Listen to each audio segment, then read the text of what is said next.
शारदीय नवरात्रि 2024 कलश स्थापना का शुभ मुहूर्त अष्टमी नवमी कब है? 2024 में शारदीय नवरात्रि कब से शुरू हो रही है? जानिए इसका शुभ मुहूर्त और कलश स्थापना के साथ ही नवरात्रि की पूजा के विधि के बारे में। शारदीय नवरात्रि का आरंभ इस साल 3 अक्टूबर से हो रहा है और इस बार माता दुर्गा का आगमन पालकी पर हो रहा है। माता दुर्गा हर बार अलग-अलग सवारी पर सवार होकर आती हैं। नवरात्रि में दुर्गा का वाहन पर सवार होकर आना इस यह इस बात पर निर्भर करता है कि नवरात्रि का शुभ आरंभ है किस नवरात्रि का शुभ आरंभ किस दिन से हो रहा है और अगर माता का आगमन मंगलवार और शनिवार के दिन से होता है तो माँ दुर्गा की सवारी अश्व यानी घोड़ा होता है। लेकिन अगर नवरात्रि गुरुवार और शुक्रवार को आरंभ होती है तो माता दुर्गा की सवारी डोली और पालकी मानी जाती है और अगर नवरात्रि का आरंभ रविवार और सोमवार के दिन से होता है तो माँ दुर्गा की सवारी हाथी होती है जो कि सबसे शुभ मानी जाती है। माँ दुर्गा किस वाहन पर सवार होकर आएंगी इसका असर माता के हर भक्तों पर देखने को मिलता है। इस बार माता दुर्गा पालकी पर सवार होकर आएंगी। माना जाता है कि माता दुर्गा का पालकी पर सवार होकर आना उनके भक्तों के जीवन में आर्थिक संकट लाता है।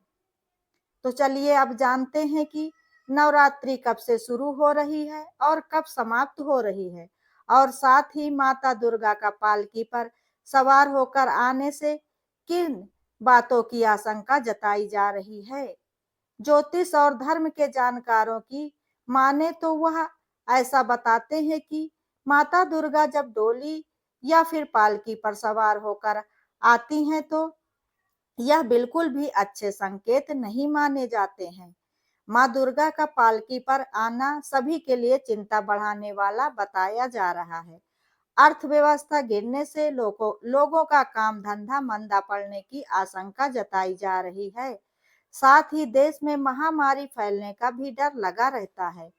लोगों को किसी बड़ी समस्या या फिर संकट का सामना भी करना पड़ सकता है। सेहत से जुड़ी रुकावटें भी देखने को मिल सकती हैं।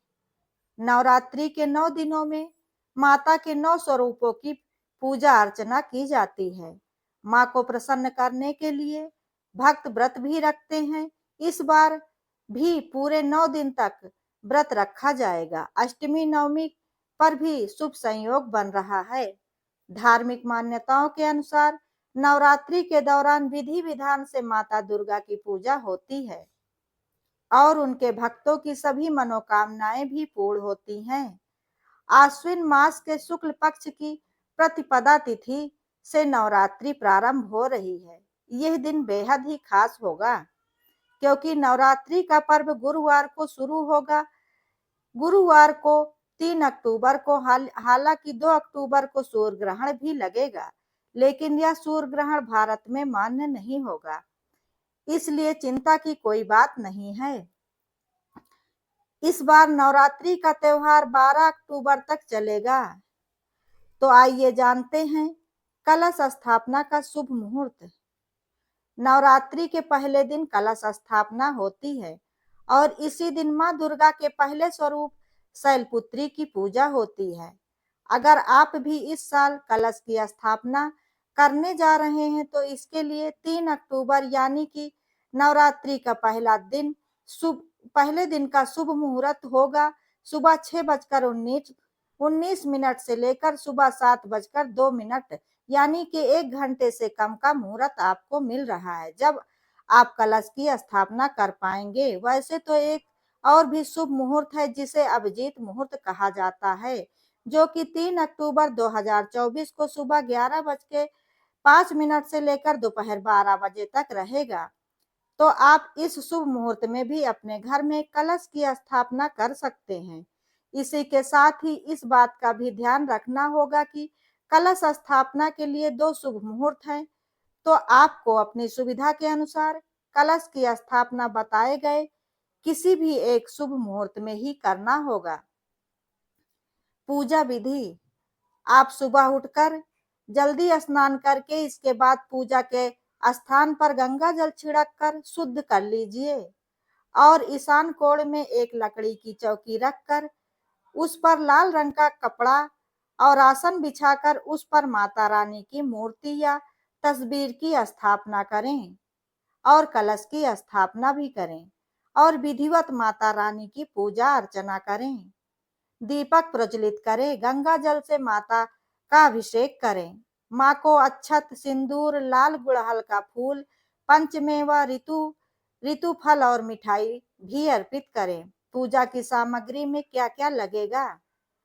कलश स्थापना में पूजा सामग्री में आपको लाल चुनरी, लाल चूड़ी, लाल वस्त्र, मौली, श्रृंगार का सामान, दीपक, घी, तेल, धूप, नारियल, साफ अखंडित चावल, कुमकुम, फूल, माता की प्रतिमा या मूर्ति, पान, सुपारी, लौंग, इलायची, मिश्री, कपूर, फल, मिठाई आदि।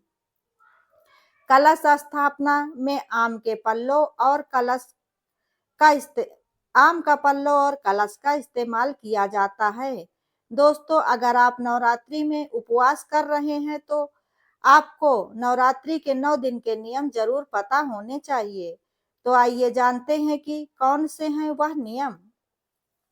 लेकिन वीडियो में आगे बढ़ने से पहले दोस्तों, अगर आप लोगों को ये वीडियो पसंद आता है तो वीडियो को लाइक, शेयर, कमेंट जरूर करें और ऐसी ही ज्ञानवर्धक और धार्मिक जानकारियों एवं कथा कहानियों के लिए चैनल को सब्सक्राइब करें।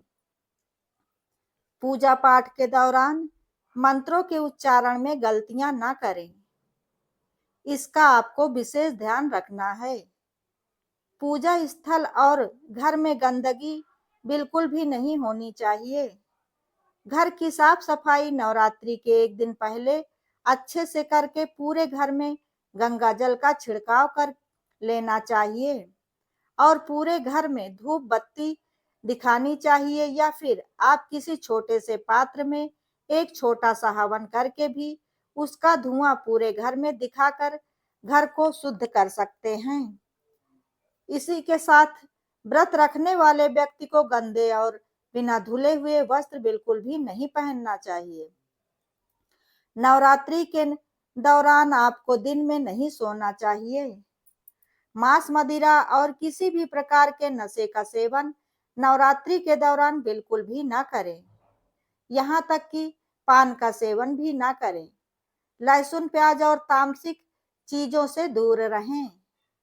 ब्रह्मचर्य का पालन करें और सात्विक भोजन को ही ग्रहण करें। इसी के साथ व्रत करने वाले घर में भी कोई दूसरा सदस्य भी इन चीजों का सेवन गलती से भी ना करे। अगर आप निराहार व्रत कर रहे हैं तो कोई बात नहीं है, लेकिन अगर आप फलाहार के नियमों का पालन कर रहे हैं तो इन बातों का जरूर ध्यान दें। बार बार फलाहार ना करें। दिन में सिर्फ 2 वक्त ही फलाहार करें और व्रत रहने वाले भक्त को अपने खाने में अनाज और नमक का सेवन गलती से भी नहीं करना चाहिए। अनाज के बदले सिंघाड़े का आटा, साबूदाना, फलाहारी नमक, फल और आलू का सेवन करें। अगर दुर्गा चालीसा या चंडी का पाठ कर रहे हैं तो इसके नियमों का पालन भी अवश्य करें। इनका पाठ करते हुए बीच में किसी दूसरे से बात ना करें और माता रानी के मंत्रों के जाप के लिए रुद्राक्ष की माला का इस्तेमाल करना शुभ माना जाता है। नवरात्रि के दौरान व्यक्ति को दाढ़ी, नाखून और बाल नहीं कटवाने चाहिए। नवरात्रि के दौरान कुछ ऐसी चीजें हैं जिन्हें भूलकर भी हमें नहीं करना चाहिए, नहीं तो व्यक्ति के जीवन में कई तरह की समस्याएं आ जाती हैं। तो आइए जानते हैं उन गलतियों के बारे में जो नवरात्रि में भूलकर भी नहीं करनी चाहिए। नंबर 1, नवरात्रि में कन्याओं का दिल न दुखाएं। भारतीय परंपराओं में कन्याओं को माता दुर्गा का स्वरूप माना जाता है और यही कारण है कि नवरात्रि के इस पवित्र अवधि में आपको कन्या पूजन व कलश पूजन करना पड़ता है। इससे आपको अपार सफलता की प्राप्ति भी होती है। किसी भी कन्या का अपमान न करें और न होने दें। नवरात्रि में कन्याओं का अपमान होने पर माँ दुर्गा नाराज हो जाती हैं। इसलिए किसी भी जरूरतमंद या कन्याओं को अपने घर से खाली हाथ न जाने दें। किसी भी कन्या की मदद करने से माँ दुर्गा प्रसन्न होती हैं और जरूरतमंद की मदद करने से तो माता की कृपा आप पर सदैव बनी रहती है और हर कन्या माँ का ही स्वरूप होती हैं। नंबर 2, घर को अकेला न छोड़ें। अगर आपने अपने घर में कलश की स्थापना की है और माता की चौकी सजाई है, अखंड ज्योति जलाकर रखा है, तो आपको अपने घर को कभी भी अकेला नहीं छोड़ना चाहिए, क्योंकि जो दीपक हमारी आस्था और माँ के सम्मान का प्रतीक है, यदि किसी जानवर ने या फिर किसी कारणवश वह गिरकर बुझ गया तो इससे माता रानी नाराज हो सकती हैं।